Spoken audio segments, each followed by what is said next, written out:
Hi, this is Will Stewart from OnlineChessLessons.net, and this is a game. This is round 9 from the 2011 BILBAO Chess Masters Final that was held. The first leg was in Sao Paulo, and the second leg was in Bilbao, Spain.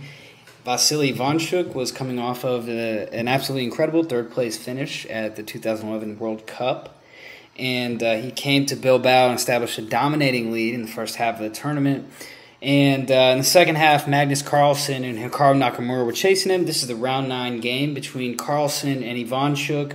Carlsen was a full win behind, and he really had to win this game to have any chance of winning the tournament. So Ivanchuk was ahead, and a draw would have suited him pretty well here. A win would have pretty much sealed the deal on the tournament. So, that's pretty much the match situation. So this is the Nimzo-Indian here. And Ivanchuk, Nimzo is usually pretty solid. With his b6 move, he kind of goes into maybe a little bit of dangerous, not dangerous, but double-edged play, more dynamic type of opening. Maybe a little bit more calm. c5 is pretty standard. Also, there's this, there's like some lines where you take, and I think Roman Djindjiashvili, knight here, b6, and try to play for putting the pawns on the dark squares. Seems like a pretty calm line in the Nimzo, something like that. But instead, this b6 and now taking in knight e4 here. And so white, he lost a couple of tempo here, or used a few, trying to get that dark squared bishop. But now black, kind of a bird defense almost with this pawn on f5 and the bishop, really establishing firm control of e4. Now knight f6. And Ivanchuk is quite an eccentric character. And knight f6, to be honest, I don't entirely understand the purpose. I do understand it frees up this bishop on this diagonal, but why move the knight twice? I'm not 100% clear. So bishop h3 was a pretty cool move by Carlsen. At first, I thought it was kind of weird. But then when I thought about it a little bit more, in the subsequent moves, a5, so trying to restrict white from playing b4 and gaining queenside space. And now rook d1. And my suspicion, bishop h3 to put pressure on f5 was pretty much confirmed with rook d1, because it's very common in this line for white to try to break with d5 and to play the knight to d4 to put pressure on the f5 pawn, blocking black's bishop, and the knight on d4 is just a monster piece, especially with the queen on c2 pointing at this pawn on f5. So that's definitely a very common motif that I've seen in a lot of games, white's idea, and if he does achieve the d5 break, he's more often than not got an excellent position. So after queen e8, now d5 by Carlsen just makes sense. It's the most logical move.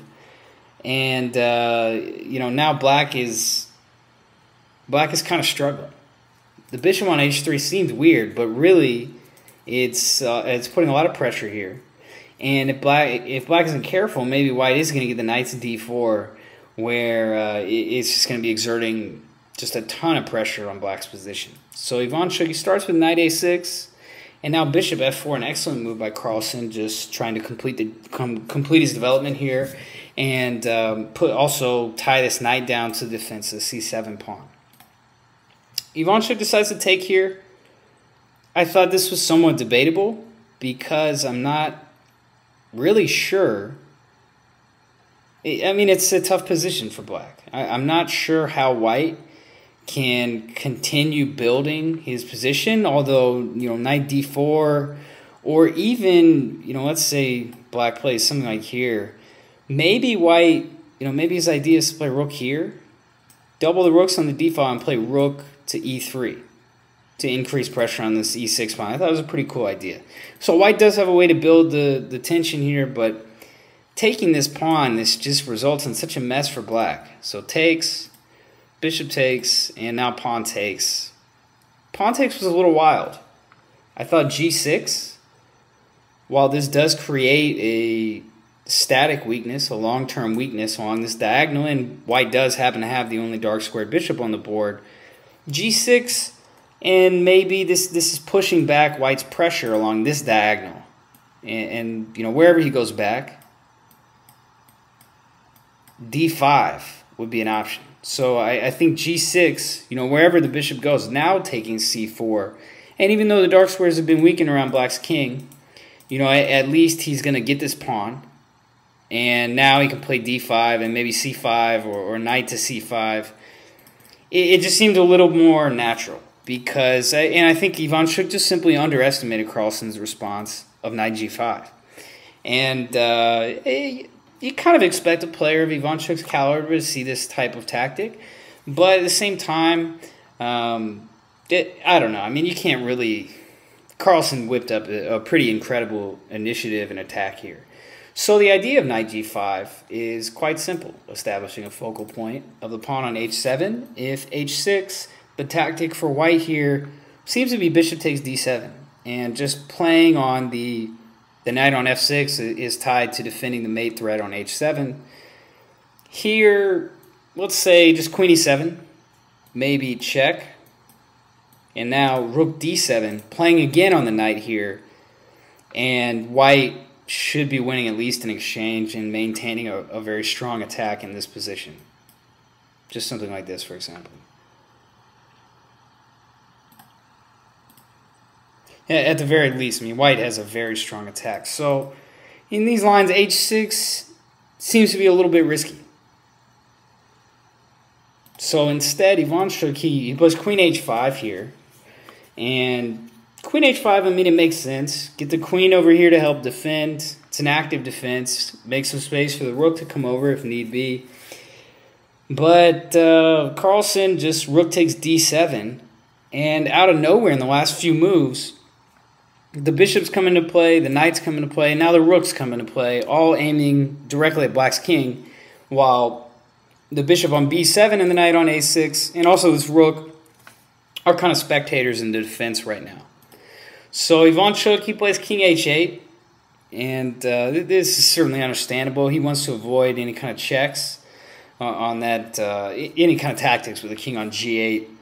And so now rook e7. So Carlsen... got this renegade, this desperado rook on e7, and he's got a lot of pieces pointing at the h7 square and really just straight at black's king. So after knight d5, kind of a provocative move by Ivanchuk and a pretty bold decision with 20 minutes left while Carlsen had 43. They were on move 18. The time control would be reached at move 40, where I think they'd receive another hour. So they're pretty far away from that. So rook e7, maybe rook e8. And possibly Ivanchuk just didn't want to go into this endgame, which doesn't seem like a lot of fun. Or even just taking here. So if the queen takes, maybe rook takes, and now queen takes, and eyeing the f7 square. White's up a pawn. It's got the two bishops. These pawns are pretty dangerous. Got an initiative. It's going to be pretty tough for black to hold. So Ivanchuk tries knight d5. Hit the rook. You know, he's hitting the bishop here. And it seems like maybe he's going to be okay. And Carlsen just bishop g4. Makes a lot of sense. The queen's pointing at the mate on h7. So queen g6. Knight f7 was a pretty nice move. Carlsen extremely resourceful and precise in this attack. If rook takes, just queen takes, and white's up in exchange. It's got these bishops. You know, the pawns are weak for black. Pretty much a technically won endgame for white. So knight f7, so instead king g8 by Ivanchuk. And now bishop f5, and I thought this was questionable by Ivanchuk. He sacked his queen. Well, he does get a bishop. I mean, he gets a bishop, a knight, and a rook here. So he gets a lot of pieces for the queen, but again, this bishop, knight, and rook are completely out of the game and unable to defend black's king. Maybe instead I thought queen h5. And in this position... I never use a computer, but for the life of me, I cannot find the kill shot for white here. Can't find it. The best that I've been able to come up with, I looked at moves like g4. It doesn't really do anything, to be honest. And knight h6, if takes, okay, this is great with bishop check, opening up the mate now again. But black can just play king h8, and almost the best that I could do to see for white that holds here is some kind of weird perpetual check. Bishop g4, queen, kind of a perpetual check. So knight f7, and after bishop f5, we reach the same position. So it seems like a repetition of moves.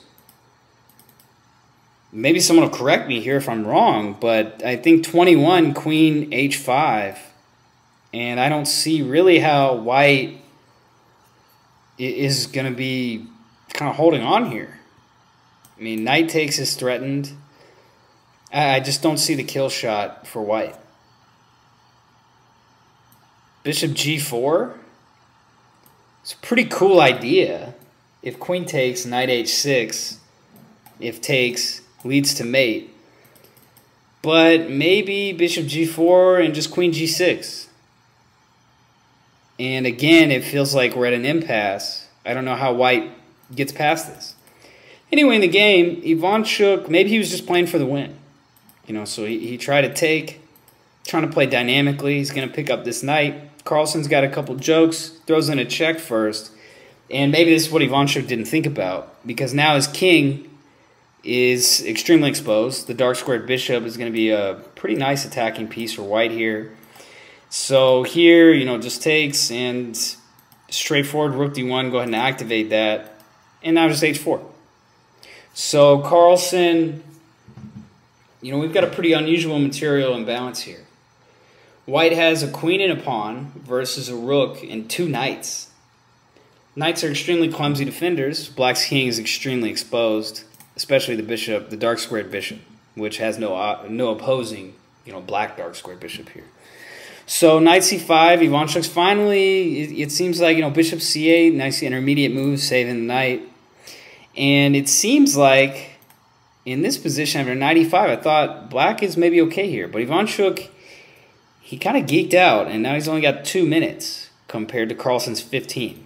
So in the last, you know, like 3 moves, he used like 15 out of 18 minutes, and he's still got like 10 moves to make the time control. So he tries knight c6, trying to consolidate. Honestly, white should be winning this endgame. A rook and 2 knights with this exposed king. It's extremely difficult for black to pinpoint any weaknesses that white may have. These pawns are not really weak at all. Pretty easy to start, you know, to get them rolling. Rook d5 combined with the attack against black's king here. Extremely difficult to hold, but I still thought, you know, maybe Chucky's got a chance here. Queen c4. Carlsen's just trying to swindle him, essentially, with 2 minutes. And now with check, knight d8 was a weird move, but Ivanchuk had no time. And after this queen g4,